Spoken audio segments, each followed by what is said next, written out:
Carolina and I thought of an exhibition in which there's basically no objects. I believe that there are just a few objects, but mostly, there is a space in which sounds and images is inhabited by sounds and images, which is something that Bruce has definitely done, from the beginning, but it's kind of amplified here.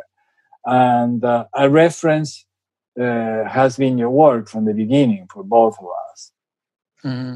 But one question is, how what is your experience of Bruce's work and how important it has been for you? The relation I have with the works of Bruce, I think, was for me always based on this strange relationship that Bruce Nauman has with language.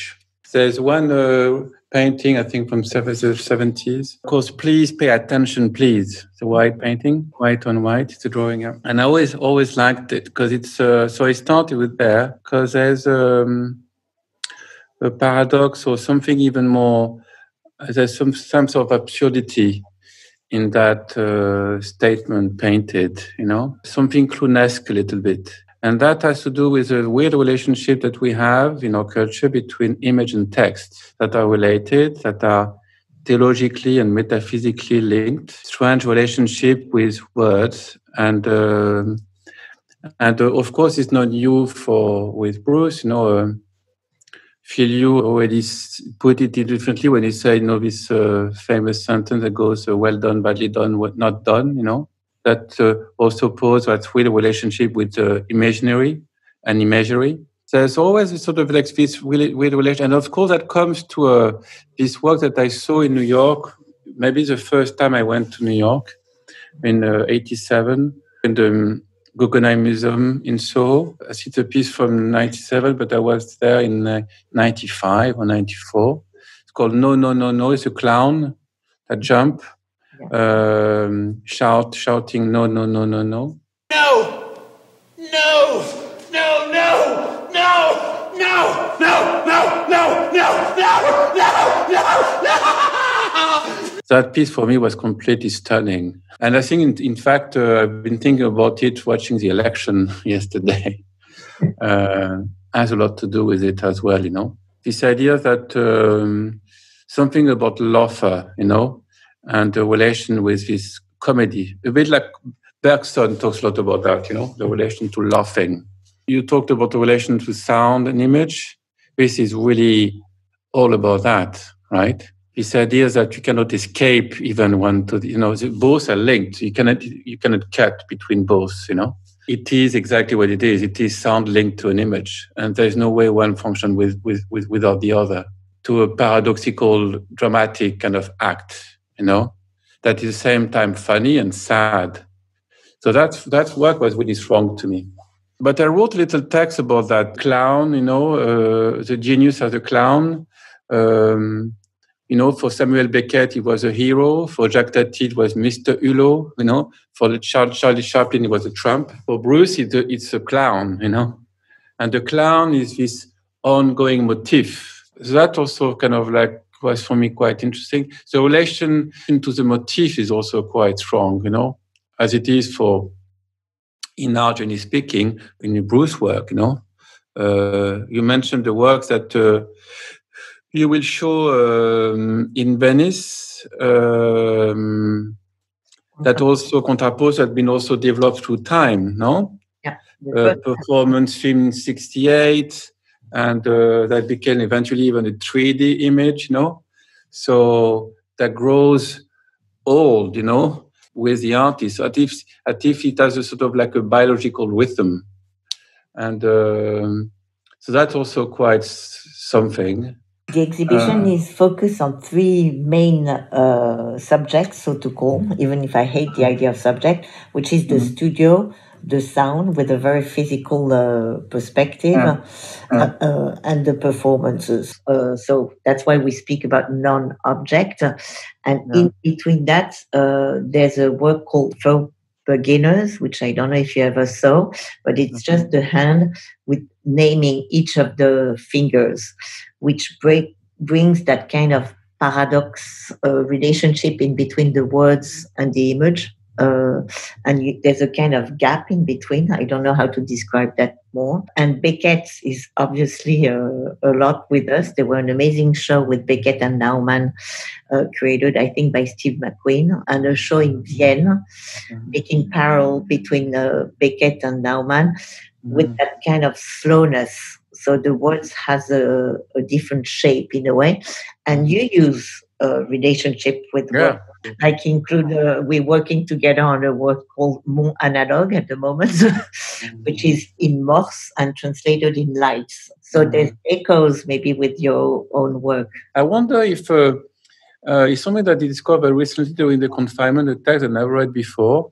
And but I went to it, and it's interesting. It's a text by a Polish American writer called Alfred Korzybski, who I don't know is that familiar to you at all if you never went to that text. It's an essay called "The Map is Not the Territory," and Korzybski was pretty famous in the 50s, 60s. He created this new genre called general semantic, which is basically saying that language is good enough to the point where it becomes reflexive and lose the possibility, its potentiality to describe the real. So in a way, there's no way real can be expressed through the use through language. There's always a leak, of an excess of reality. And a language will never cover the real. That's why there's other ways to access reality, such as drugs or whatever. So, you open up those. And of course, the beatnik used a lot Korzybski for that. But there's a relation to uncertainty of the relation between what language can cover and what he failed to do is also quite at the center of the work of Bruce, but to a point where, even when the mapping the studio, the point where it becomes a little bit like a comedy, you wait to the moment when you can actually map the real by your expectation, and then precisely the comic act is the fact that it's never come at the right time, right? So it's a bit like that, and it makes you laugh. So there's a bit of, it's arrhythmic. It's always arrhythmic, the work of Bruce. There's something a bit in balance that makes it a bit like laughable, a bit like Beckett used the same comedy tool, or weapon to attract the failure and or human failure, to access some domain of that we can't really address directly. Did you have the chance to see the Schaulager show or the MoMA PS1? I saw the PS1, which was really stunning. Recently, right? 2 years ago. Yeah. Because he made that new work called Walk in a Line, which will be in the show, which is with the VR glasses, and I could not stop laughing. It's important to remember that there's something like that so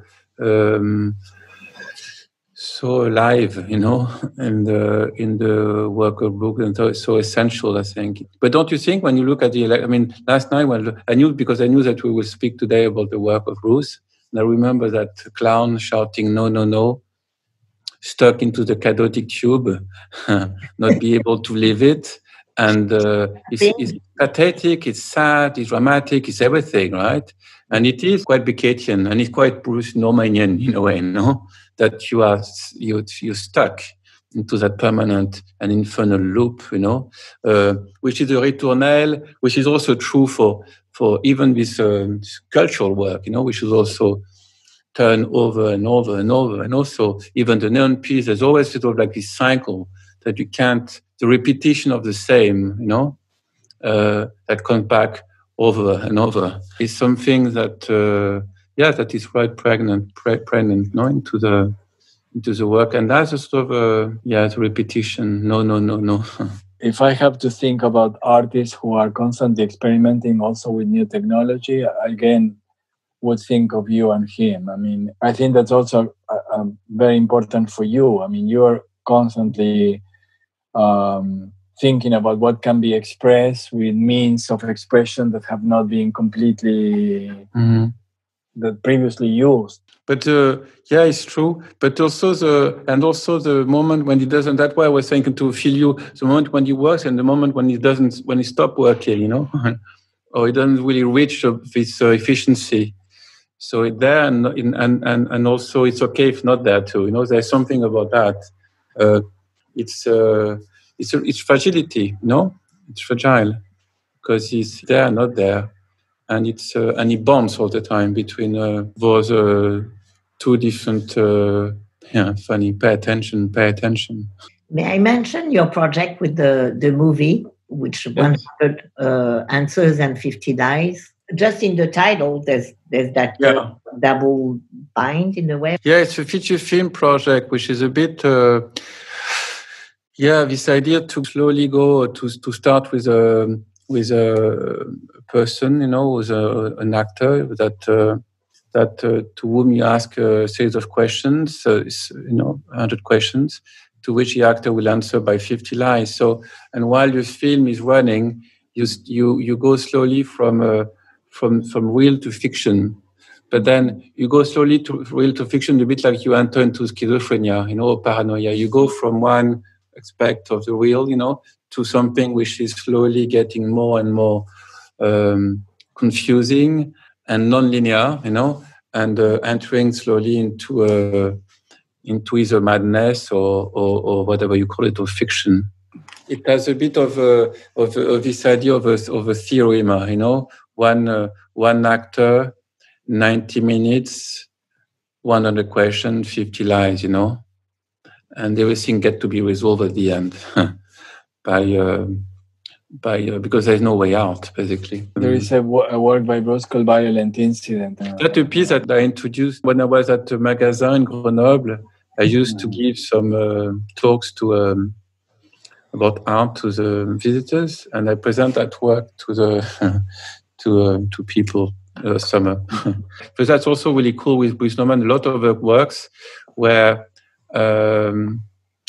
distributed via video, you know, so you will be able to play them with tapes, and so there was same time sculptures, but also they could be seen as, you know, as films, you know, in a way, by Electronic Art, and, you know, and I produced that also. So I show a lot of works of Bruce like that on videotapes.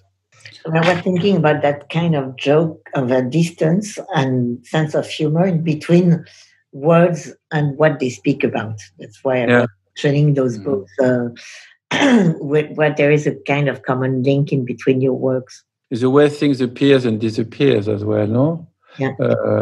With the neon piece as well, you know? The act of appearance is as important as the act of disappearance, and it flickers constantly, you know. Which your work, all the series of the absolutely keys are flickering. No, it's also and now I think about it's also I now remember manipulating the tape of Bruce Nauman in the 80s. There was also a relationship between you see about. That video was also a way to produce a sculpture in time, you know, which seems to be obvious today, but not at that time. You know, it was a peculiar notion that you could actually do that. That it was not about making a film; it was really taking the camera to produce an object in time, and so it was kind of. You know, and in France at the time, you were kind of like, as soon as we started to deal with moving images, of course, reference will go to Bergson, to Deleuze, and to the Nouvelle Vague, you know. But that has nothing to do with it. The use of a video camera was not to make a film, but to make a sculpture in time. And so that, of course, was decisive to me, you know. Especially when and Bruce resolved it by looping things, right? So on my side, I would say, oh, you know, what if we don't loop it, but it ends, you know, and then it repeats itself. So okay, it ends, and the light goes on and off, you know, and so a work of art can be stochastic. Do you think that for you, you know, being a young artist or now a more mature artist, I mean, the perception of Bruce, does it happen in isolation? I mean, do you have a specific relationship with the work, or is it with a constellation of work? It's a constellation of work. As it is, I think, for most of the relation I have with it could be, I mean, visual artist, as you know, I'm not making a difference between visual artists or a writer. Or I will not say, for example, Mallarmé, I like that more than, it's like it's a constellation. Same goes for Godard or Pasolini. So it's a constellation of work, you know. And from time to time, yesterday I picked up No, No, No. Tomorrow I will pick up something else, you know. I've thought a lot about the Ritournelle because I will not say that he invented it, but it's fully part of the work, you know. That I think that return to itself, you know, which is a way, of course, to go out from the relation to death that had was present with Andy Warhol and the exhaustion of the sequence, you know, that goes to its ends. There it's much more childish because he goes what back. What Deleuze calls ritornello. Yeah, right? ritornello, exactly. Yes. And the ritornelle is really something that Bruce completely endorsed, you know, as a movement, you know. The interesting thing about, you know, the conversation is that I think that by engaging you in thinking about Bruce, you know, one seems to open a loop and be open to the loops inside of Bruce's work and inside your work that do not simply remain contained in specific authors. It seems that, I mean, through this conversation, one could imagine that there's a sort of, you know, truly multitude of voices that are part of the ritornello. Right? Yes. But you see, that I think that what the Greek called grammar, you know, is what you share. Before the form, it's like that we share something which it's a grammar, you know, with understand that repetition, that it's a movement, you know, but it's not, it's before language. It's what makes us speaking the same language, you know, because we understand that movement. So it's like a shared movement before language that enables us to actually speak the same language. Yeah, exactly. To understand few things of the other, and the ritornelle is central. I mean, I took that from him. In my memory, there were great texts by Deleuze that you quote earlier with the ritornelle, which was basic also, which is fantastic. But of course, Deleuze doesn't speak about Bruce Nauman, you know. But it is absolutely what it's all about. And for me, it was just a clear. He talks about something, but it doesn't matter if he knows the work or not. But it's really about Bruce, you know. And it's a movement which is really specific to his work. You did a show together, including Merce Cunningham and some of the pairs of Nauman, who also quote them, or he was friends with, or in the John Cage and all that kind of minimal gesture or sound. And you did a show with that in Philadelphia together. So it means that you had a close relationship, I guess. I imagine the long process of making the show, which was incredible. How was it for you to have the kind of echo artist? I don't know how to quote. It's not quotes, it's a spirit.